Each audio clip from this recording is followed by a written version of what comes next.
Chhattisgarh and from other states also they have joined. Many of the upcoming entrepreneurs and upcoming startups, they have also joined. Teachers have joined. Even the deans have joined. And not from this place only, from the other states also, they have joined. So, sir, we would like to hear our students and those who have joined online. They are eager to hear you.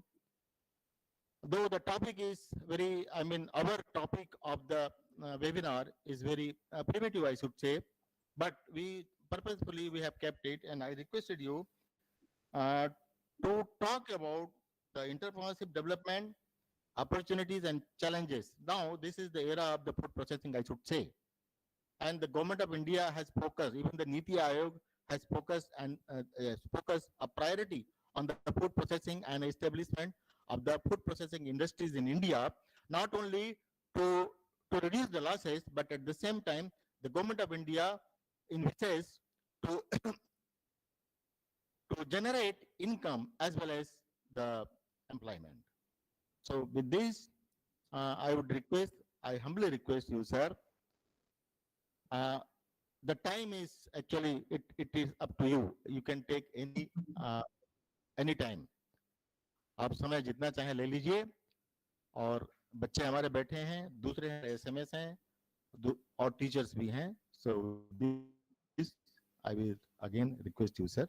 So please deliver a lecture and address the students. Thank you, sir. Thank you, Professor Patel. Thank you very much. आपने इतना अच्छा introduction दिया और सबसे पहले I would like to convey my thankfulness to the university and Professor Tripathi, Professor Patel and his group for inviting me to this important session and giving me this opportunity to share some of my experiences and some of my thoughts on this topic, important topic of the webinar. I think I am audible to you all. Hello. Yes, sir. I am audible. Okay. Yes, sir. Also, you are able to see my screen. Can someone read Yes, the sir. screen? At least title. Yes, sir. It is perfectly visible. Okay, Yes, sir. fine. Because when we are in the Google Meet, at least I am not able to see any one of you. All right. So just I am speaking blind in front of my computer screen. So if there is at any point some problem there, please let me know. Okay, remind me. So I will now start this about in the next 45 or 50 minutes. I will give you an overview of post-harvest management and food technology entrepreneurship. What are different opportunities and challenges in the sector?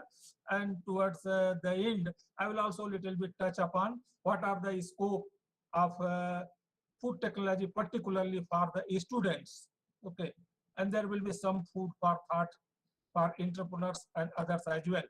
You see, India is a global. Sir, Pardon? Sir एक आप slide show कर दीजिए screen को.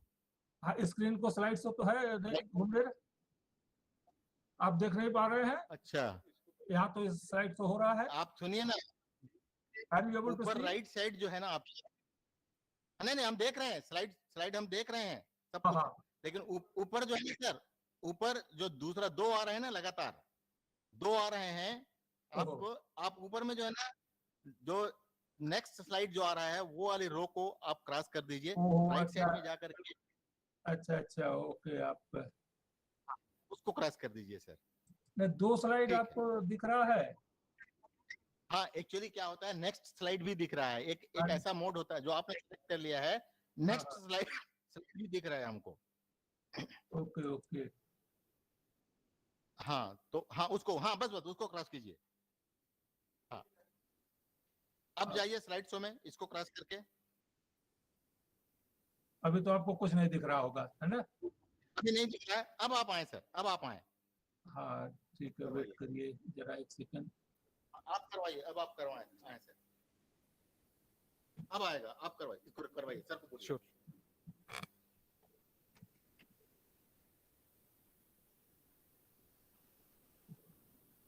हाँ बताइए।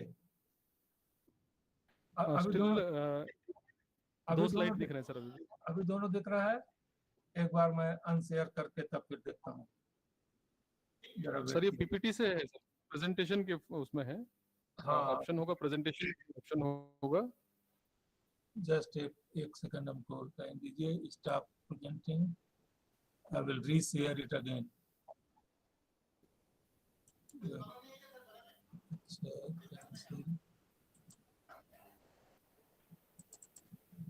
Sir presentation के modes होते हैं सर पावर पॉइंट प्रेजेंटेशन में, नहीं वो वहाँ तो पे ठीक है, ऐसा सिंगल है, लेकिन कभी कभी ये सर पता चल नहीं, दीजिए सर, कोई प्रॉब्लम नहीं है जी सर।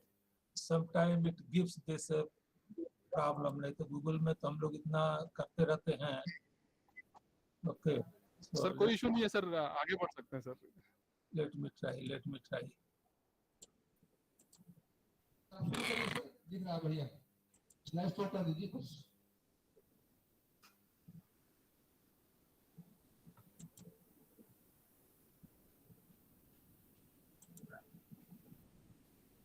हाँ बोलिए। अभी भी दिख रहा दोनों? यस सर, दोनों दिख रहा, दोनों स्लाइड अभी भी? दोनों दिख रहे हैं but it's visible sir, we can proceed sir. Okay, दोनों को स्टॉप करने के लिए क्या करना होगा? Hide presenters view. Okay, I think now it is fine, है ना? yes sir, now it's clear. That's clear. Okay. Thank you. Sorry for the technical this glitches and this. No issues sir. Okay. So let's come now. We are here discussing that yes, India is a global sourcing hub nowadays. There are about 20 agroclimatic conditions, 52% cultivable land, 46 out of 60 soil types. It is the second largest food producer, 7th largest in area, and it has a long coastline. It is a big consumption basket. About 31% spending in the country is on food and grocery items. About 7.6% of the total global agricultural output is there in the from India, from this country. 60% food and grocery, more than 60% of the India retail. It is the little older 2014 data, and there is a forecast that by 2024 food processing industry will have the employment of about 9 million people. So there are huge opportunities, significant opportunities in the country. Food processing industry in India, it includes agriculture, manufacturing, processing, marketing, wholesaling, distribution, research, regulation, financial services. So these are the various sectors, and every sector has a little bit in either this way or that way, some contribution in the growth of the industry and for the growth of the country. So if you look at a comparison, see at the comparison, world food industry, average revenue 21 data, it was the US dollar 1067.28, and it is expected to grow at a rate of 3.1% during 2021 to 2025. If you look at the Indian food industry data, here average revenue per capita is to the tune of US dollar 438.42, but it is growing, expected to grow at a rate of 6.6% CAGR. So it is just double of the world food industry. Whatever world food industry is expected to grow at a 3.1% CAGR, whereas the Indian food industry 6.6% CAGR. So the Indian food industry market, it is the world 6th largest food and grocery market. 296.65 million tons of food grain production is there. Indian food market is growing at a 20% CAGR. By 2024, Indian food processing industry will potentially attract $33 billion investment and will generate, as I told you earlier also, employment for 9 million people. By 2025, Indian food processing sector is expected to be worth over $500 billion. And by 2030, it is expected if everything goes as per plan, Indian annual household consumption will increase threefold, making India fifth largest consumer. So Indian food industry average revenue per capita in the 2020 was rupees 64,849.60, and it is expected to grow 6.6% year over year. Okay, now let's come to the agri-food ecosystem from farm to fork. Earlier also shown that yes, there are various sector, various stakeholders in this agri-food ecosystem, like food producers are there, even producers of feed, fertilizers, then primary food producers and processors, food manufacturers, secondary manufacturer, wholesalers, retailers, food service operators, and caterers. Means what I am trying to say here, from the farm to fork, the material has to pass through various stages, various steps, and each one who are involved in this process, they have the responsibility that is, on one hand, they must ensure that statutory and regulatory compliances are made. At the same time, the food, when it reaches to the consumer's table, it is accepted by consumer, it is sweet in the sensory characteristics, it has good taste and all those things. Okay. Now, agri-food sectors, let us see. I have just classified and categorized whatever we produce, agricultural produce, in 5 categories. That is, one is the durable crop sector, which includes generally grains, cereals, legumes, oils, which has little higher shelf life. Okay, it is less perishable. Then other is the perishable sector, which like fruits and vegetable, dairy products, meat, fish, and poultry. So they have short shelf life, generally high moisture content. Then there is third category is the commercial crop sector, the tea, coffee, cocoa, and then there are unexplored or underutilized crops category like non-timber forest produce, millets, and then finally the health value crops, spices and condiments, health beneficial fruits and vegetables, etc. So India produces all these products, particularly in your Chhattisgarh, these millets and non-timber forest produce. They also are very important in addition to other cereals, fruits, vegetables, health value products, etc.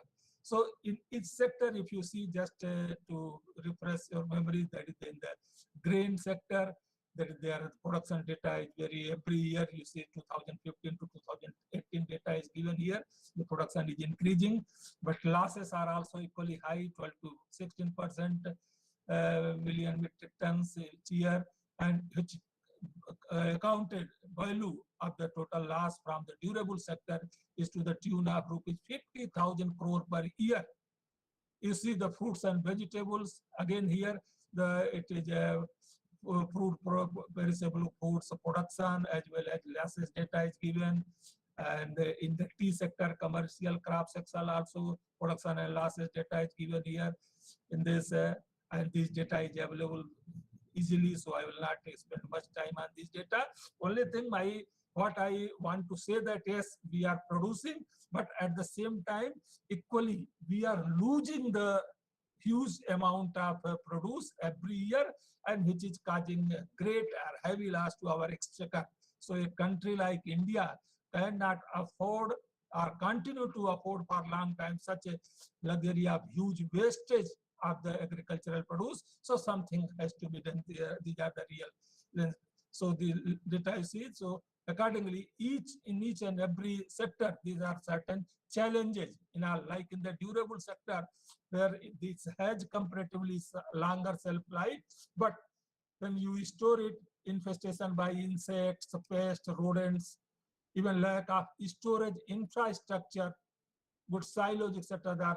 Even primitive grain handling mechanism, etc. are not followed. So these are some of the challenges which needs to be resolved in the durable sector. In the commercial crop sector, the climatic hazards, prevalence of diseases and pests, difficulties in cleaning of dense vegetative cover, soil erosion due to over exploitation, etc. If you look at the animal products in the perishable sector, there is lack of novel packaging solutions, less processing and cold storage facilities, improper warehousing and distribution, and poor health and hygiene conditions.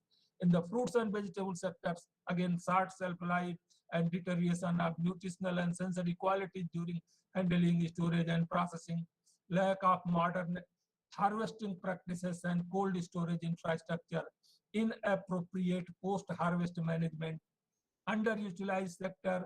The challenges are unstable harvesting, unavailability of poor markets and transportation facilities, and in health value crop sectors, lack of technical skills, toxicity of residual agrochemicals which are used for the pest management during production, lack of value addition, quality upgradation, improper post-harvest practices, etc. So these are some of the challenges in each sector. Okay, and then what are the ways? How can we overcome these challenges? Yes, that everyone has to share the responsibility, where the producers, consumers, regulators, government agencies, etc. Okay, like number one, that is innovative farm preservation system and improved packaging solutions. These are important, whether it is a durable crop or it is a perishable crops. That is in the at farm level, that is the appropriate and adequate preservation system or adequate primary processing and other system has to be an improved packaging solution farm level. Then adequate storage, supply chain, and processing infrastructure. That is secondary processing sector. And design and development of processing machinery and system for Indian traditional foods.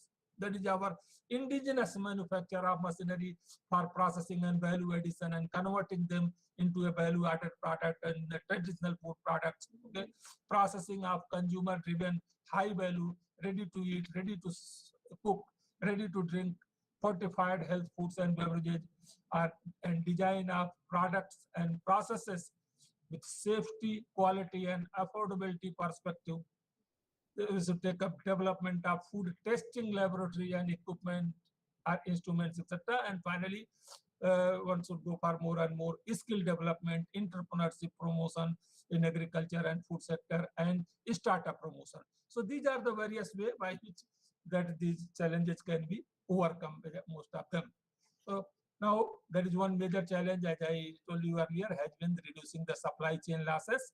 So the supply chain of the produce, like whether it is the production sector, post-harvest handling or storage. So in the plant, food processing infrastructure, in this sector, in the upstream, and then processing, packaging, and finally distribution and consumption. Here, efficient processing, storage, and distribution downstream. So this should be a proper, appropriate strategy to reduce the supply chain losses.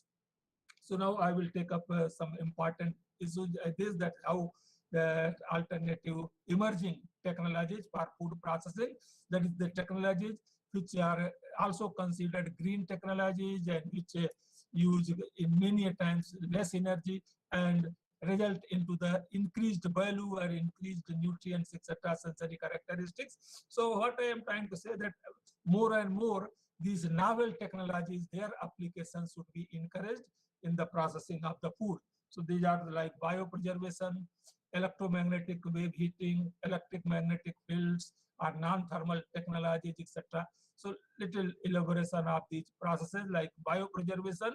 It is a technique of extending the shelf life of food by using natural or controlled microbiota or antimicrobials like bacteriocins.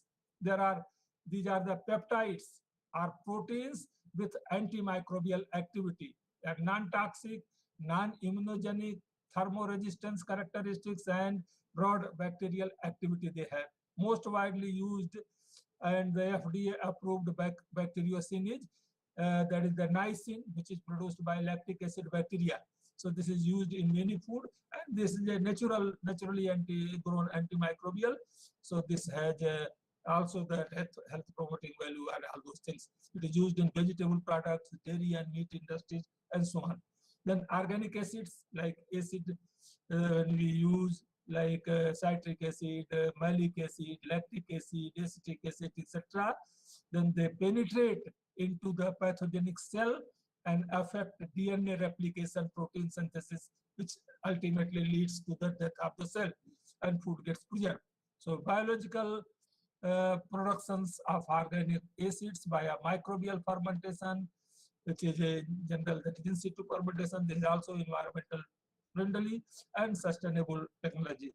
Then is the another is the use of probiotics. That is, these are the probiotics are live microorganisms which upon ingestion in certain numbers exert health benefits beyond inherent general nutrition. The lactic acid bacteria serves a dual function by acting as food preservative and potentially health benefit provider. Other microbes which are used as probiotics are Bifidobacterium, Saccharomyces cerevisiae, Escherichia coli, Bacillus species. So all these probiotic bacteria, they are health promoting, and these bacteria has to be ingested live to the more than about 10 to the power 7 or 10 to the power 8 CFU per ml or per gram of the food. So when we consume such food, it goes and it gets established in our system in the gut, and it regulates the gut health mechanism, etc., and it provides health benefits. Then the other is the electromagnetic wave heating. These here electromagnetic waves are used that can deliver heat to food selectively and efficiently. So this can be considered as an alternative thermal technology like microwave technology or radio frequency technology, that is alternative heat thermal technology or advanced thermal technology, you can say. So the microwaves that to the this having a frequencies of 915 megahertz or 2450 megahertz, and radio frequency waves of 13.56 megahertz or 27.12 megahertz, 40.68 megahertz. They are used and they interact with water in food to heat by induction and dielectric heating, and only specific frequencies can be used, because otherwise this is the same just to avoid interference with the communication network communication technology for food and medical and science applications. Only these frequencies are permitted. So this microwave is used in drying, thawing, in-house sterilization of foods, etc. And it is a more efficient, shorter duration and lesser wastage of energy, and they are as opposed to the conventional. So you can see here in the picture that these are there is a magnetron and food is kept, and then it comes this the food gets and absorbs the microwave energy, and by the molecules inside they try to move to the oppositely charged fields, and then in the high molecular molecular friction generates the internal heat. Okay. And next is your ohmic heating. That ohmic heating, it is an alternating electric current is passed through food where heat is generated to electrical resistance. It provides quick and constant heating, resulting in less thermal damage, better nutritive value. It does not depend on the burning of fossil fuel or thermal or as a conventional method. It is little to no energy loss is there. Industrial application is blanching, starch gelatinization, pasteurization, sterilization. For all these purposes, ohmic heating can be used. Then moderate electric field heating. This is another way that voltage applied across food material may affect the permeability of cell membrane, and it is used in extraction of tea, coffee extracts, inactivation of microbes, enzymes, etc. Okay. Then inductive heating. Here it is a non-contact heating process that combines electromagnetic thing and heat transfer and metallurgical phenomena together, and it is used for drying purposes, pasteurization, sterilization, roasting, and so on. Then in the non-thermal technologies, the irradiation is one. Now it is being commonly used in our country, like in our country also. here in the irradiation facility, there is a radiation source, and the food is exposed to this ionizing radiation source to improve microbiological safety and extend its shelf life. And it can it can be direct ionization or formation of free radical. There is the mechanism how these ionizing radiation work. Then mostly gamma rays or electron beams are used. Gamma rays produced by cobalt 60. It has energy values having 1.17 and 1.33 MeV. Even the cobalt cesium 137 also can be used. There are at least one or two plant facilities in US which are using cesium 137. Otherwise, mostly they use cobalt 60 to produce gamma ray. In addition to that, machine sources like electron accelerator, X-ray generators, etc., they can also be used. So it is considered to be a cold sterilization technique. There is no heat generation, and about 10 kilogram radiation will be sufficient to give the sterilization effect. It results in increased energy savings. It is one very good method alternative to fumigation, because the insects, etc., they can be they are susceptible to gamma rays or ionizing radiation. Just by a small amount of medium amount of energy can kill the insects. So this is a good method, alternative method to chemical fumigation, etc. Membrane processing and the non-thermal technology, it is a separation and concentration technique without heat. There is no phase change. It removes microorganisms or undesirable enzymes, etc., undesirable factors. Okay, its separation occurs on the basis of size and shape of the particles. Okay, with the use of pressure through semi-permeable membrane. Okay, it is you can see that there are different membranes here. At the membrane, it may be microfiltration membrane, ultrafiltration membrane, nanofiltration membrane, or reverse osmosis membrane, depending upon the membrane characteristic size or material which it allows to go through, permeate through, or which it retains. So accordingly, there is the either permeates, which is passed through the membrane, and the one which is retained and the membrane that is called retentate. And depending upon the operations, even sometimes permeate is also useful, retentate is also useful, like in the case of concentration, etc., or to get the certain bioactives, this process can be used. Okay.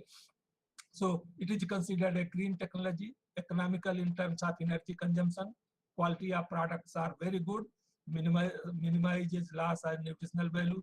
So it can be used for milk solid separation, juice clarification, concentration of whey protein, sugar, water purification, and so on. Okay. So these are various applications for this process, like pasteurization, clarification, desalination, reverse osmosis.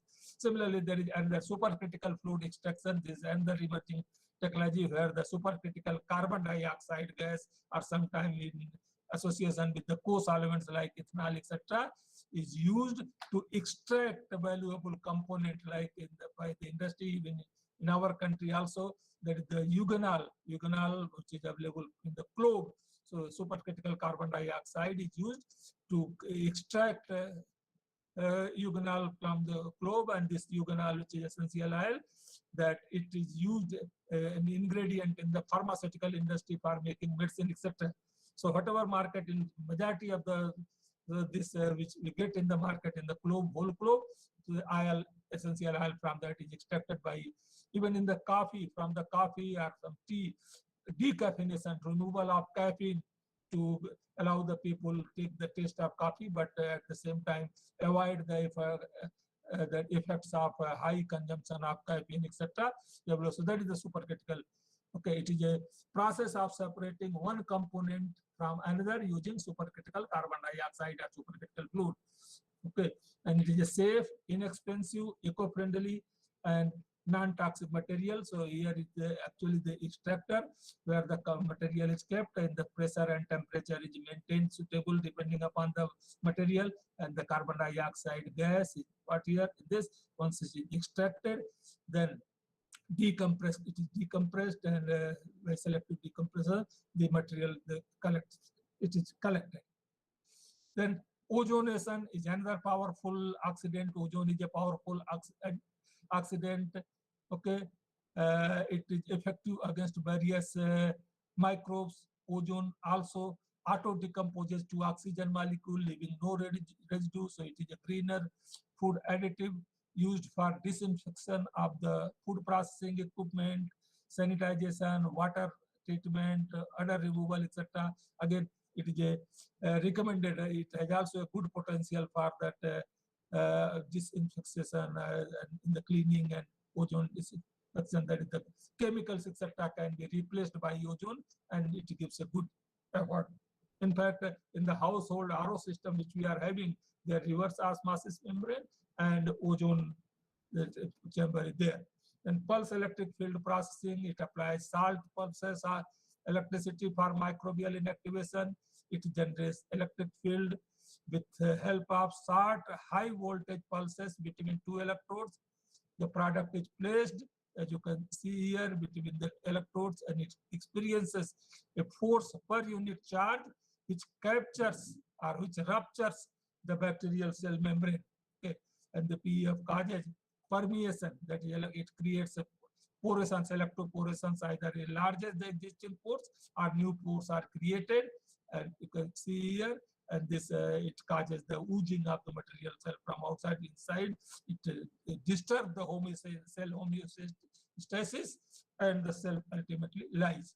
In fact, this PEF has also PEF assisted extraction, etc. That is in the microbial cell, when it is used, microbial cell dies, it has a preservation effect. Similarly, it can be applied for the plant cell also. In the fruits and vegetables, just you give, before they are pressing, just give little PEF treatment. Then the extraction rate, because the cell poration in the plant cells occurs, and which facilitates the extraction of bioactive without much generation of the temperature or pressure, etc. So you get more yield at the same time, more bioactive. In oil industry also it is used. So it can be used similarly also for pasteurization of milk, juices, yogurt, liquid gas, soaps, or as a pre-treatment or co-treatment for extraction processes. Then pulse light or ultrasonification, these are also there. Ultrasonification, like it is a ultrasound sonic mechanical waves having frequency more than 20 kilohertz are used. They cause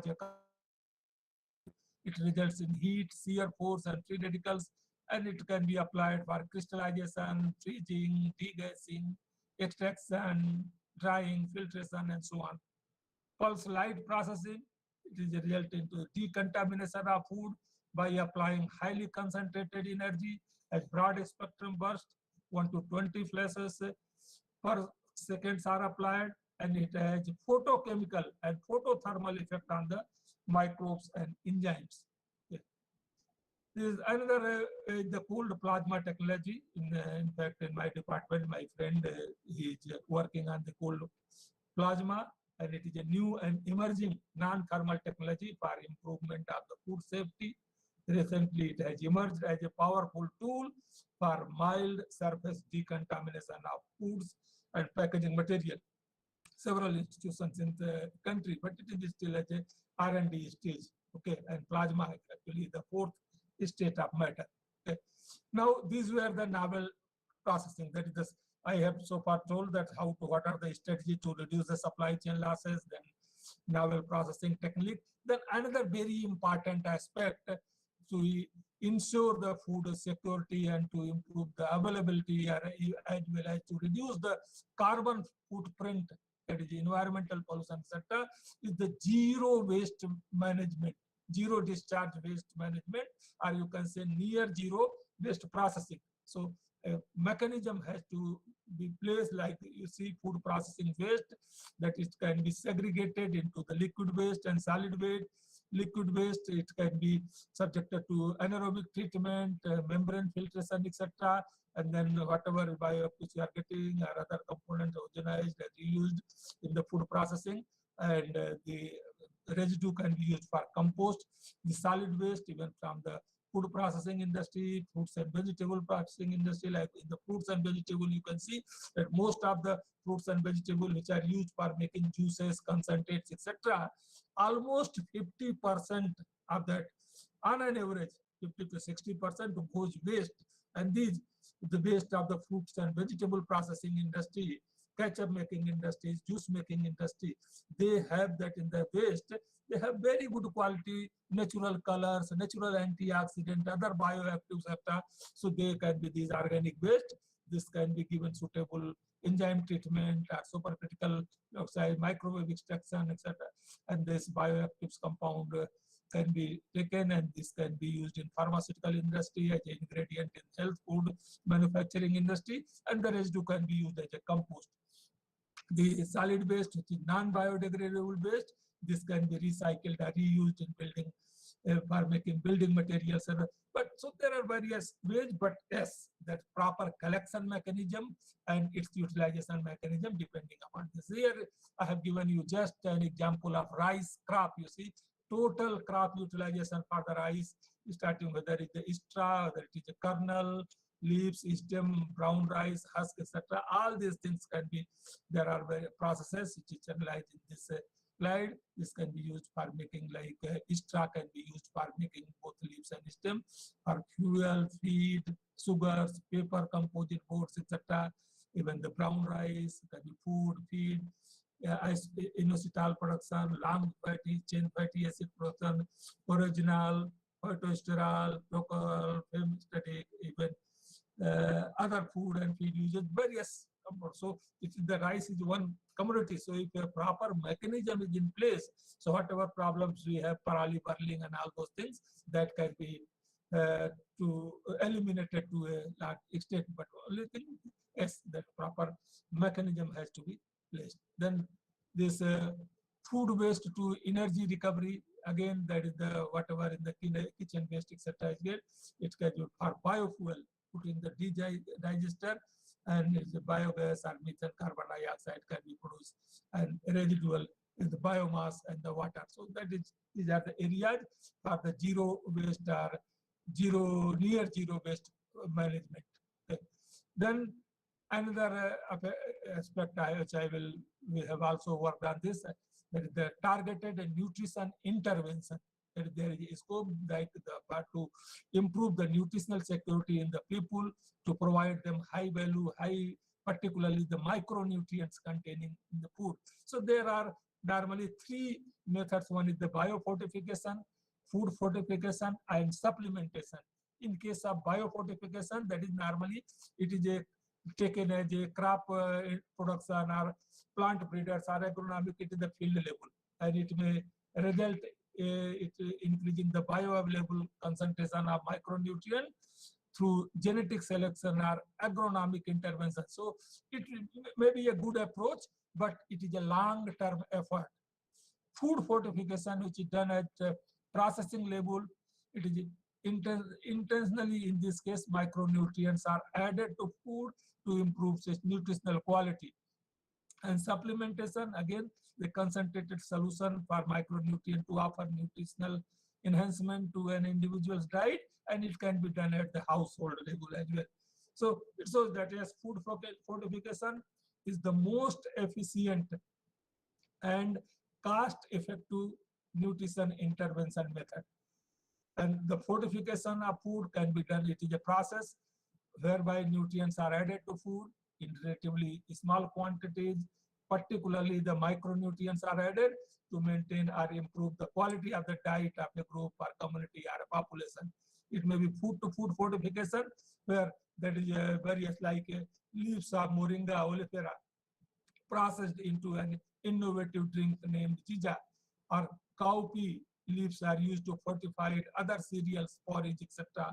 Spirulina is used to fortify cereals and dairy products. Multi-grain flour, you are having even soybean and wheat flour, etc. They are mixed together. So here what happens, that is weakness of one is the strength of the other, and you what one has to have a logical that formulation, that is it should be different foods in proper proportion can be mixed to get the nutritional advantage. Another is the staple food fortification, that is the micronutrients are added from outside. That is fortification of a staple and essential item helps to reach a wider population, and it is basically easy method, good method, and quick method to address the problem of malnutrition, which is at present much about 57, 58%, and females and even children, they are anemic. Okay. So in India, government of India has taken that 5 staples: wheat flour, rice, salt, oil, and vitamin milk, oil and milk for fortification. The recommended fortificants in wheat flour and rice are iron, folic acid, in vitamin B12. In the salt, it is iodine and iron. In oil and milk, these are vitamin A and vitamin D. So these are the recommended by FSSAI. And in addition to that, a few more additives or micronutrients are also listed, which manufacturer can add. So normally the technology is in the wheat flour, while it is the wheat is ground into flour. At that time, the vitamin and mineral premix is added in the milling process. In the rice, it is extrusion or dusting or coating. In the case of salt, encapsulated iron and other minerals are added. In the oil and vitamin milk, there is the dosing. It is the premix is dosed into the oil, it is added. It should be obviously the oil soluble or in the micro encapsulated form of the premix should be there. And in the milk, this is added before the pasteurization of the milk. So now I will little bit elaborate the technology of rice fortification. As I told you, that dusting, coating, and extrusion, these are the 3 methods of rice fortification. In the dusting, it is here rice is dusted with the powder form of micronutrient premix. So it makes use of electrostatic forces between the rice surface and the micronutrients. And micronutrient premix on rice surface, however, because it is just coated on the outside, it will, when the such rice is washed or clean, that is a cooking purposes. If you use excess amount of water and throw the water, then the most of the micronutrient will go out, leach out.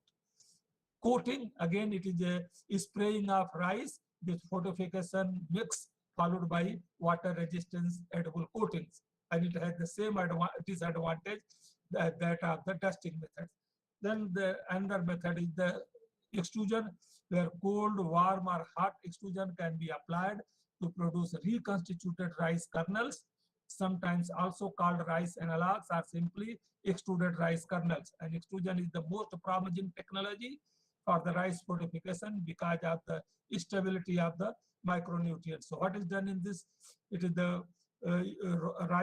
broken rice is used. It is pulverized and made into the fortified rice kernel, and this fortified rice kernel is blended with the normal rice, and you get the fortified rice. Okay, so extrusion is considered to be the best method for rice fortification due to micronutrient stability and cost effectiveness. Okay. So let me briefly give a little bit science and engineering of the food extrusion. You know that it is the same extrusion technology which is used for making variety of food, even pet food, fish food, etc. So it is a very, very versatile machine in food processing, you can say.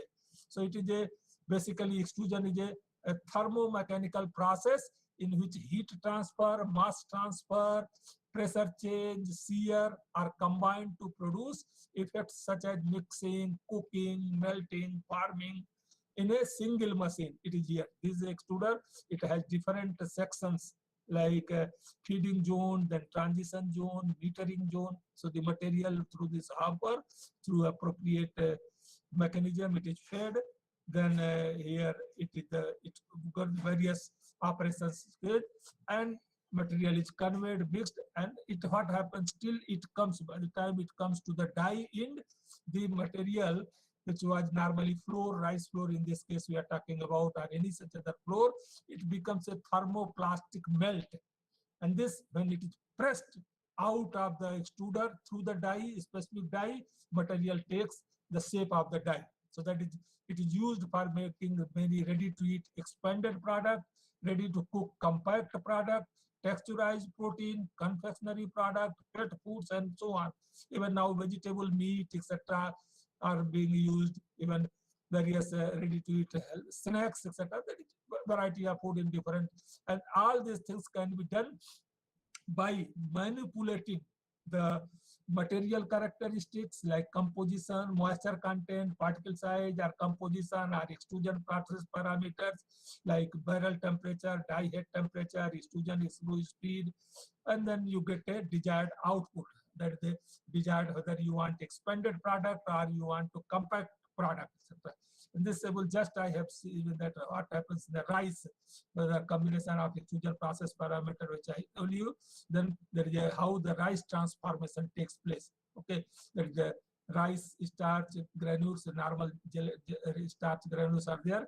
These starch granules, they are gelatinized, okay, with water and heat, and then starch grain is even some of them is jam damaged, and then it again they get some of the digitalization, etc. So it is a complex engineering and chemistry problem, that is rice chemistry and engineering both together gives the desired effect. So you can have a high temperature, low moisture condition, the ingredient in the material feed have a low moisture, and inside the extruder you will maintain conditions so that the temperature is little high. Then you will get expanded product. So the product like kurkure, etc. when you get, so there it is a high temperature, low moisture extrusion. Then on the other hand, if you want the compact product like rice making, dal, and other products where you want the product to do not expand, then you have to go for low temperature and high moisture. In the material, you have little high moisture, and inside you have lower temperature. So this here, the die head and barrel temperature, if you see a effect, that is the if it increases, that this product temperature, water solubility index, expenses, texture changes in color will increase. Then torque, with the decrease in torque, die pressure, and specific mechanical energy. If feed moisture, effect of feed moisture, that is density and water absorption index increases, and the change in color, torque and die pressure and specific mechanical energy decreases. If you see the feed rate into this, so by increasing the feed rate, that density, water soluble, water absorption index, torque and die pressure decreases, as well as change in the color and water soluble index decreases. So this was little science of it. Now these are some of the products which we have worked in our laboratory, and this is a micronutrient fortified rice, which is used for the mitigation of anemia. Okay, the micronutrient we are adding in this is the iron, folic acid, vitamin B12. It is the label recommended by FSSAI. So what is, as I told you, that is the broken rice is taken, you know, in the rice mill, about 10 to 12% broken. So that is that goes as a waste. So this is here, you can say that as you are getting best out of the material, wealth out of the waste. So broken rice is taken, it is micropulverized into powder, fine powder, and here the powder, its particle size, etc., should be properly managed, maybe as low as possible, less than 50 micron. If it is done, it will give you better. And on the other hand, you have a micronutrient fortificate, that is a mixture of B12, iron, and folic acid. This also should be micronized. So these two are, there is a mixer, okay, pedal mixer, where it is, you may homogeneously mixed, all right, and then conditioned. After that, it is fed to the extruder. Extruder is operated. There are rice-shaped dies which cuts it and gives. And then it is sometimes we give it to little small drying is required to make it. And drying also again a low temperature drying should be there. Otherwise, if you use high temperature in the drying, it will introduce fissure in the or crack in the fortified rice kernels, and that will disintegrate in the cooking process. So drying also is equally important. And finally, even some safe finish, you can give polishing like just surface shine. You get fortified rice kernel, and these fortified rice kernel in the mixed with the normal rice, in which in the particular proportion of 1:100, you get iron fortified rice. And these are the machines which we have installed in our fortified rice manufacturing unit at IIT Kharagpur. It has capacity of around 100 kg per 100 kg per day, and it is all machineries, etc., are fabricated indigenously. Okay. designed and fabricated indigenously. So this is one, again, the same plant by using what we have done. That these fortified rice, as I told you, that children, about 57, 58% of the children are anemic, and this is taken by the government for feeding programs in the school feeding and other things. So we thought that children may like to have noodle more rather than eating the rice or khichdi. So we have just taken the same process, except that only the dye is earlier, in earlier case we were using rice dye. Now here we have replaced the rice dye with the noodle dye. So we are getting extruded noodle, and it also has the good. In the noodle also, we are doing some other experiment. One of the PhD scholar at present is working on this, that in the rice we are using micronutrient, that is the synthetic micronutrient, their chemical form. Here, in this case, we are trying to also go for food-to-food fortification, have the various, that is the try to make a proper blend in such a way that so that the naturally available micronutrients, etc., are used. So it's obviously its bioavailability will be more. Then using the same plant, we have worked for development of low glycemic rice for diabetic persons. Here we have used rice broken, barnyard millet, foxtail millets, or quinoa, and have a specific formulation. We have this all these flours in a proper combination, so that you get the mixture multigrain flour, which has glycemic index less than 53 or 54, that is 53.5. So below 55, a glycemic index is considered to be having a good, fairly resistant starch, and diabetic person can use it. And these are all subjected to milling, sieving, mixing, then moisture for extrusion, just to make it low instantization, etc. Dried, you get low GI rice. And it is a cooking. It is a, we have conditioned the made the conditions in such a way, manage the condition in such a way, it gives a low cooking time, so 4-minute cooking time. So low glycemic for diabetic people. And since these millets, etc., are used, so they also are increased nutritionally. Its health value is also there. Then another is that the same process we have used like rice. Similarly, dal. So we have taken various flours, pulse flours, and these pulse flours are broken into this powder, and the same technology. So we have designed a dal dye also, pulse dye, and this dye is used in the extruder. Rice dye is replaced, and we get, and the benefit that is here we are giving, that is in the single dye dal, we are balancing it using linear programming and other the formulation in such a way that this dal has all essential amino acid in proper quantity, in adequate amount. That is, it is comparable to 100 gram of this dal. If you take, you will get the essential amino acids comparable to 100 gram of egg. Okay, so it's resemble natural dal. It has shorter cooking time also, and there are no anti-nutritional factors. So this is the whole process setup, that is the schematic of the continuous production of health boosting Indian traditional food, that is rice, dal, noodles, etc. From the storage tank, the material can be micropulverized, and in the micropulverization, we have to see that as micron side less than 50 micron. Then this is conveyed to the cycloseparator, etc. The ideal mixture conditioner, where this it is micronutrients, etc. They are added. Sometimes RO water also to condition with the moisture is added. And then it goes to the this extruder, and from the extruder, these conditions as I discussed you earlier, the FRK is coming, and this FRK then now convey the dryer. So this dryer it comes, and then finally it is a FFS packaging machine. You can pack this product here in the and this FFS packaging machine, that the dryer output here is coming.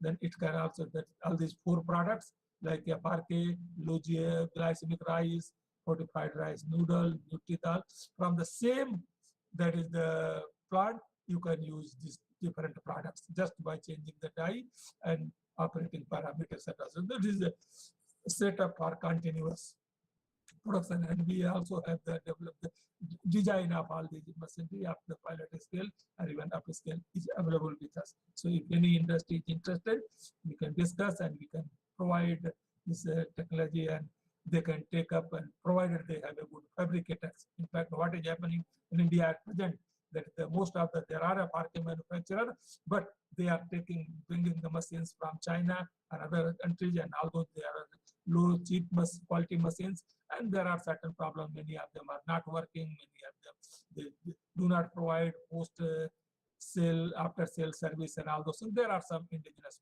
problems. So if for effective, in fact, I have suggested to government of India that for effective management of this plan, which our honorable Prime Minister has given, so at least there should be proper that indigenous development of this machinery as well as the manpower, because it is not only the installation of the machinery, there should be the trained manpower to operate these machines, because it is a complex, as I told you earlier, complex engineering and chemistry problem. Chemistry, starch chemistry, it is very, very, Dr. Patel is here, and I was discussing one day with him that yes, how that is even the rice, in fact, rice chemistry is how it is complex. देखने में तो बहुत ऐसा लगता है simple लगता है, but when you go the processing, in the milling, in the drying, in the expansion, in the puffing, there are a lot of things. So that is technical manpower, also trained manpower should be there to operate this thing. This is our another flagship project was there, high energy ready-to-eat food paste for severely acute malnourished children. Here also we are using the malnourished children for 6 months to 6 year children. They have the protein energy deficiency. Okay, and it is important, SAM, severe acute malnutrition, is important cause of morbidity and mortality in children. About 85% of the SAM children, they can be managed through proper food care. Okay, and 15% might require medical intervention. So this, we had a government-sponsored project where we developed formulation. There is 5 formulation, 3 and peanut-based, 1 Bengal gram-based, and another potato-based. And that these formulations also we developed a state-of-art pilot scale automatic running, that is pilot scale in PLC control, which produces this food. And this food, even this, you can pack it in a 50 gram size, 30 gram size, 100 gram packet size, and the just mother has to cut open the packet and give the child. So it doesn't need any further processing extra. It is ready to eat. And this technology we have already transferred in the industry. Then another flagship project which we have done is the micro encapsulation of probiotics, where we are taking, that is GABA. This is the gamma aminobutyric acid, which is a neuroprotectant. It improves the brain power.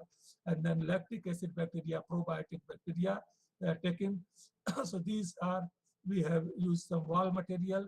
This is made into a homogeneous emulsion. Okay, that micro encapsulation and then homogeneous emulsions. And this is, it is one of my PhD student who worked jointly with Melbourne University, and that she has submitted thesis. So we have used the probiotic powder. So this is the probiotic bacteria powder as well as GABA, that it has a gamma aminobutyric acid. So this powder is stable under refrigeration condition for more than 2 years. We have found, and even for more than 2 years, it has the viability of 10 to the power 8 to 10 to the power 9 CFU, log CFU per gram of the product. So that is a very good. So this powder can be used in any bakery product, confectionery products, because it is micro encapsulation. So its stability to heat, etc., and it is released in the products easily. But of course, there's some. So we have used it in like in one probiotic grain beverage. This is the probiotic grain beverage preparation. We are taking maize, Bengal gram, ragi. These are subjected to obvious treatment like grinding, roasting, sieving, colloid milling, etc. Okay, and after that, this is the freeze dried. You get instant that beverage, that is the grain. Of course, here again we have done some engineering involvement, so we have ensured that this 100 gram, that is, it gives 100 energy or So its composition, energy value, etc., is properly balanced here by using linear programming and other things. So formulation is decided accordingly. So now this you can say roasting, grinding, and then you have this powder. And in this powder, the prebiotic bacteria powder. Also, we have developed carbonation powder. That is a mixture of, that is the salts, some carbonation which can be mixed, and when you put into the water, put into water, it will dissolve, and you will get a carbonated grain beverage. So that is probiotic carbonated grain beverage. Then same technology using microencapsulation, a microencapsulated edible oil powder for healthy heart. And this is a Gati awarded technology. And earlier also, which we have, whatever process I am giving here, most of them either NRDC award or Gati award, they are given. Most of them are patented technologies. So what we are taking here, we are taking blended oil, that is various vegetables oil. Maybe, for example, just I am giving arbitrarily, maybe rice bran oil, soybean oil, some other oils, etc. So oils are selected in such a way that they are this proper antioxidant. Some oil is a good source of antioxidants, some oil is a good source of polyunsaturated fatty acids, some oil is good source of monounsaturated fatty acid. So we have blended it in a proper proportion so that the blended oil meets the US that is dietary health recommendations, that is heart health recommendations, that is a MUPA-PUPA ratio is made in such a way that it encourages it goods for health, keeps our health healthy. So this is a blended oil. Again, is some wall material like maltodextrin, milk protein isolates, certain emulsifiers are used, and the water is added, and then homogenized. It is converted into a very fine homogeneous emulsion. And this emulsion is subjected either to microwave drying or spray drying. We get oil powder, heart healthy oil powder. And this oil powder can be used as an ingredient to replace even the dairy fat or even palm fat, other solid fat in use of confectionery industry, in the bakery industry, or even in ice cream industry. So you are giving a very good heart healthy oil in these ingredients. So it can be used as ingredients in many foods. Then cold sterilization of sugarcane juice for enhanced shelf life. That is another NRDC awarded technology. One of my PhD students has worked. So we are taking the, because in the sugarcane juice, the normally problem is that is once you extract it, it is highly perishable and it's a characteristic flavor, and this color is lost very fast because of the enzyme and other action.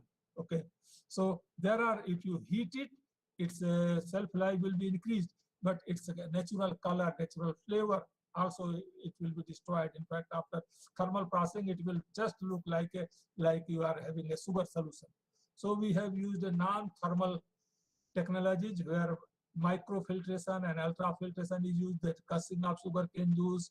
Okay, then microfiltration, ultrafiltration, where that most of the microorganisms, etc., is removed, and enzymes, polyphenol enzyme 6 to 7 lakh cycle we have got, and whatever is remaining, that we are giving ozone treatment, so that is inactivated. So it is a membrane filtration plus ozonation and gives a good shelf life, and its color is retained, flavor is retained, and we have tested its shelf life. It is a stable but refrigerated condition for about 3 months, provided it is packaged properly in a good packaging condition. These are the our facility, that is a laboratory scale facility, laboratory setup which we have installed in our lab. Okay. This is another probiotic vegetable juice with anti-diabetic potential. There is various vegetable juices, bitter gourd, carrot gourd, bottle gourd. It's used. Lactobacillus plantarum is inoculated, fermented, some stabilizer is added. So you get the probiotic vegetable beverage. These are the beverage, so fermented beverage, but no alcohol. It is a good antioxidant, bioactives are there. It has shelf life of 60 days at 5 degrees Celsius and good sensory quality. So I think another is the instant soluble milk tablet. This again has been awarded Gati Award. like what we are taking is skim milk powder, is conditioning, and we have developed a machine that is a lab scale machine, is a small machine for making the tablet. In fact, idea was we have developed this machine for making standardize it on the milk, but the idea is that we have the tea powder here, another thing. So this tea powder can be made into this form of tablet, okay, and that tablet you have standardized that one tablet you use, that two tablet you use, that you will get when you want green tea or black tea, you put into hot water, you will get. Similarly, even this also, if it is formed in the made in the form of tablet, and where you are traveling, many a times we see when we travel in by air, so they give that milk pouch, and when we open this milk pouch, sometimes it spills. So that problem can be avoided. You can have just an easy, convenient way, and the very thing. So skim milk powder tablet we have done, and it is my student has been even it is awarded from the GATI. I'm now working on this as well as oil powder both. The student has got some money for the fabricating this setup and giving this entrepreneurship market by the Byron GATI.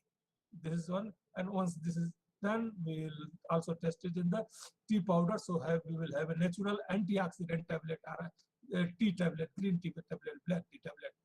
And the project is a PMRF scholar, one Prime Minister Research Fellow is working with me at present on that development of that the meat analog.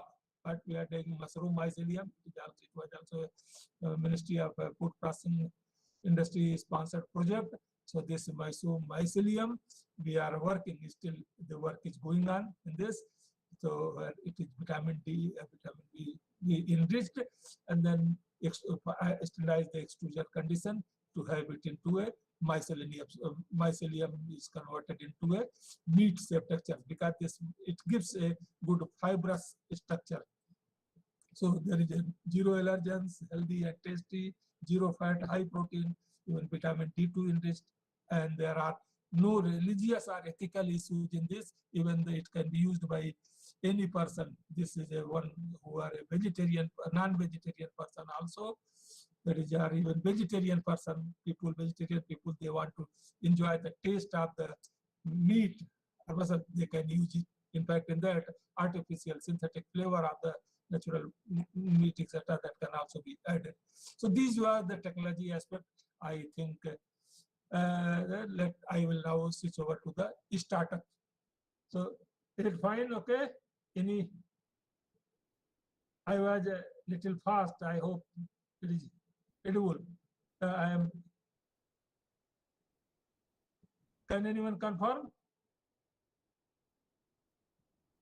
Hello.